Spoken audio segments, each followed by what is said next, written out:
Hello and welcome back to Cardano Coin, where we bring you the most recent and intriguing ADA news. We're giving away 1000 ADA to those who are watching. All you have to do is upvote, subscribe, comment Cardano is king and watch the video to the end to be eligible. The winners will be picked next month and publicized on the community page of the channel. The cryptocurrency market had a quiet year in 2018, particularly now that the FTX crash's aftershocks have gravely affected the cryptocurrency sector. Despite difficult circumstances, some cryptocurrency bulls are holding on and wishing for the best, particularly in Cardano, a third-generation cryptocurrency. Will this problem ever be resolved? The Bitcoin evangelist, though, has a response for us. Following the discovery of inconsistencies in the holdings of the native tokens, the third-largest cryptocurrency exchange FTX crashed. As a result, many cryptocurrency believers have lost their money, faith, and crypto exchanges. One of the most well-known figures in the field, American millionaire Michael Saylor, recently announced his resignation as CEO of his business, MicroStrategy. He was executive chairman of the corporation until he quit in August of the prior year. Michael Saylor noted that there might be a bright side to the issue while the industry struggles to cope with the FTX crash. And naturally, speak up for his preferred Bitcoin no matter what the silver lining may be. In another recent YouTube video, the chairman of MicroStrategy sat down with novelist and once Bitten pod presenter Daniel Prince. In the video titled The Year in Review 2022, Saylor tweeted in December 2022, the pair discussed a variety of subjects. 2022 will add print to the year-end review. The SOV discusses how Bitcoin altered my perceptions of time, risk, and property. It also discusses security conflicts, why FTX is the best model for regulating digital assets, and what nation-states should do to adopt Bitcoin. The American billionaire and Prince spoke about a range of topics, including how Bitcoin altered how people see time and other concepts. In response to the FTX controversy, Saylor claimed that disclosing third-party transactions has a bad reputation. Describe how Sam Bankman-Fried is the issuer of FTT because Alameda is a linked party to FTX and FTT.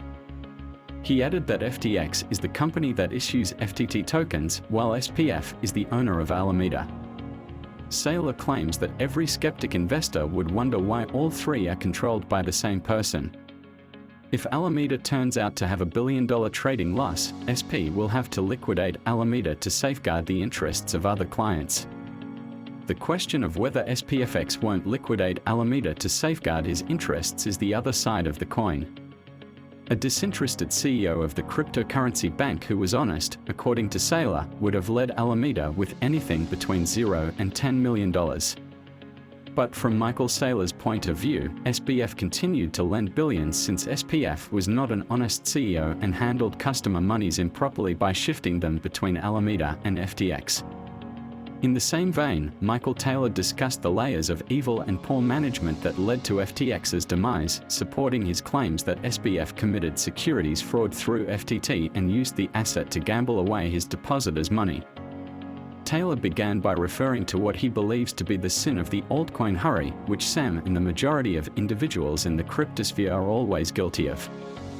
The SEC chair and the majority of politicians agreed that this was clear when he claimed that the FTT token offered SPS exchange customers a number of advantages and that it increased in value by over 90% in late 2022 after briefly ranking among the top 25 cryptocurrencies due to a run on FTX.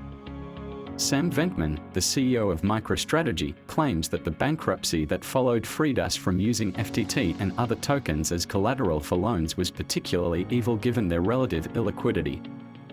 However, traditional banks like Goldman Sachs would not lend money in such risky collateral, and the CEO of FTX maintains that he had little knowledge of what transpired at Alameda Research.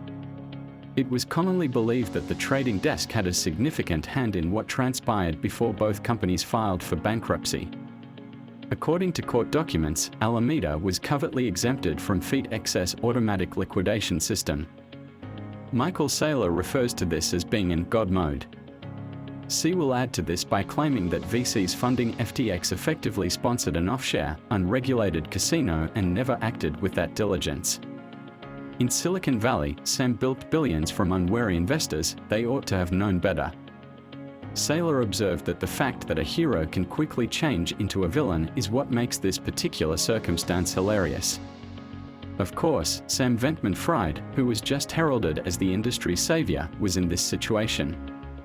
When his business stepped in to offer emergency liquidity for other failed enterprises like BlockBlocks and Voyager at the time, he established his name. Instead of making a game Saylor list that bank had been liberated meant to protect those corporations to stop them from asking Alameda for their money back, SBF presented his rescue mission as a selfless effort to safeguard the industry. If I could just give them $1 billion in stock, take over the business, and stop making the loan payments. He declared, I can move the entire hoax forward, Michael Saylor. Also think that FTX's incredibly low trading fees were used to entice traders to list assets on the platform so that SBF could trade them easily. Even in this turbulent environment, the Bitcoin bull continues to spread his word about Bitcoin because he is adamant that it would be a savior and a source of exceptional rewards. According to him, the instability would destroy thousands of useless digital assets, leaving the main cryptocurrency and a small number of smaller coins as the only survivors. Michael Saylor suggested that Bitcoiners were entangled in a toxic relationship with the rest of the crypto ecosystem in an interview with CNBC. He continued by saying that a lack of openness contributed to the FTX collapse. According to him, no one else should be responsible if a corporation owns Bitcoin assets. You must have complete transparency, which is what Bitcoin is and what FTT was not. He stated, the American billionaire thinks the disaster would speed the adoption of crucial regulations in the cryptocurrency industry. Only a small number of digital assets, including Bitcoin, are anticipated to meet the regulatory standards, according to him. Because it is a digital good and the least contentious of all the things he said, Bitcoin will prevail. He referred to Bitcoin as the most potent computing network in the world and said it fits the bill for investors who don't trust traditional or virtual banks, as well as those looking for an alternative to fiat currencies with falling values. It implies that you are free to disregard the FTXs of the world. I firmly believe that Bitcoin is the answer, even though cryptocurrency in this case may have been the issue. Bankman-Fried claimed that the crash may have made 1 million Bitcoin maximalists. Michael Saylor also predicted that the crypto industry will soon enter a period in which major institutions and powerful players will enter Bitcoin's ecosystem, which will significantly advance its growth and price. Even after a protracted bad market, Saylor isn't willing to let his expectations for Bitcoin change. He remains convinced that its value will rise in the years to come. The CEO of MicroStrategy said that the coin is a much stronger financial tool than it was when it was released in June and predicted that it will eventually soar to $1 million. Testing that Bitcoin could reach 500,000 in the following decade if it matches the market capitalization of the yellow metal, he doubled down on those bold predictions in September. He now believes that the coin may reach a new all-time high sometime in the next 4 years, since there remains a sniff. Gambit Point proponent claims that other investors may turn to digital currency as a result of the bad scenario with FTX. Also possible is Cardano ADA. Despite the circumstances, the network has also demonstrated a high level of resilience. Cardano, the main shark in this situation, currently has 4 billion ADA and has accumulated 331 million more after the FTX implosion, which has dealt with 10,000 to 100,000. ADA currently has their highest percentage of supply held in 1.5 years, or since June 2021. In reality, Santiment tweeted that Cardano shark populations have been continuously increasing since June.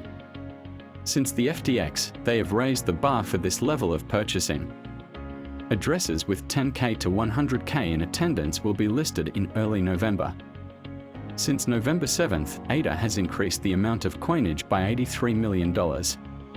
Cardano wallets have expanded by more than 200,000 wallets in addition to major Cardano addresses extending their bags.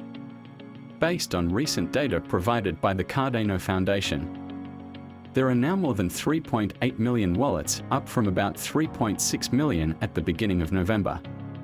At this pricing, ADA has lost nearly 92% of its value since reaching an all-time high of $3.10.